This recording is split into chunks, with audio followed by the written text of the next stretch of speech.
Are you transgender, male to female, male to whatever, or transfeminine? This video is part 2. So if you have not watched the first one, I recommend that you do that when you are done watching this one. A criteria to understanding if you are transgender is regarding how you feel about your gender. On a constant basis, you do not feel male. This does not necessarily mean you feel female specifically, although some people do. Some feel that they are bigender or without a gender, and some feel that they are female after their body changes.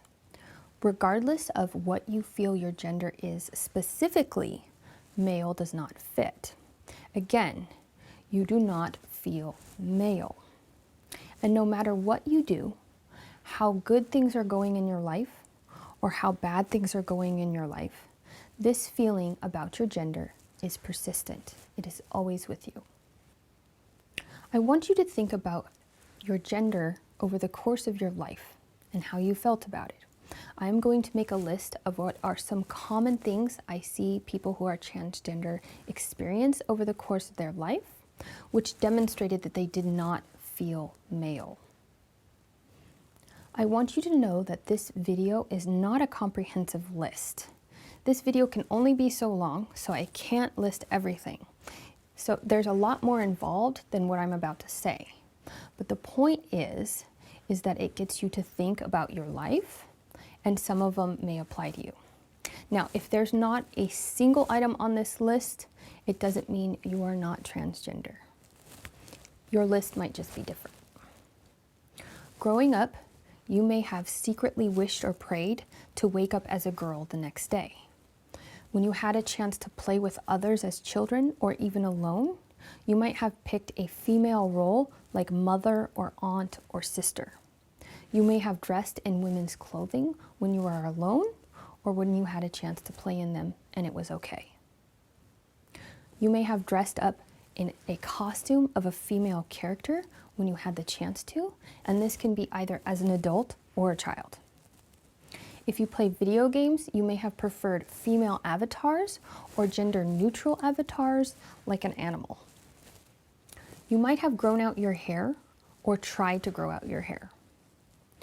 You may have been drawn to traditionally female clothing or toys. And when you look at women, you may be jealous of what they look like or wonder what you would look like in their clothing, even want their clothing. I notice many trans women spend a lot of time on social media or on online games before they transition because they get to be female in that world and no one will know. And before they transition, they can spend a lot of time not being physically present because they are lost in a fantasy where their body and their gender is correct. Despite this feeling of not being male, you may have spent a period in your life where you participated in traditionally male activities, such as playing aggressive male sports, enrolling in the military, or participating in martial arts. And you do this to make an effort to fulfill the expectations placed on your gender, in an attempt to convince yourself that you can be comfortable living as male if you just try hard enough. Unfortunately, this just doesn't work.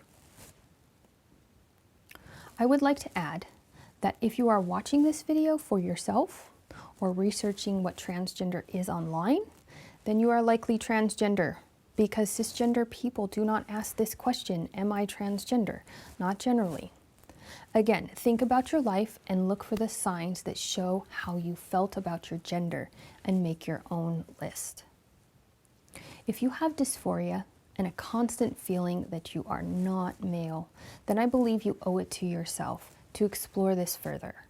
Talk to a mental health professional who is knowledgeable and experienced with transgender clients. If after some exploration you feel you are transgender, then I believe you at least owe it to yourself to try hormones for a few months. Going on hormones for a month or two will not lead to major changes in your body, but it will give you an opportunity to see how you feel. Studies show that people who transition on hormones experience less depression and anxiety than those who transition without it. And knowing how you feel on them can really help clarify things for you. I hope you found this video helpful in clarifying how you may have a history that shows how you feel about your gender, and that your feelings surrounding your gender may have been present for some time. I know that there are people out there who are still going to be confused, so in the future I will try to make another video with specific examples to illustrate and explain this. If you found this video helpful, then please remember to like, share, subscribe, and if you can afford to do so, make a donation to my student loans, which exceed $100,000. Thank you.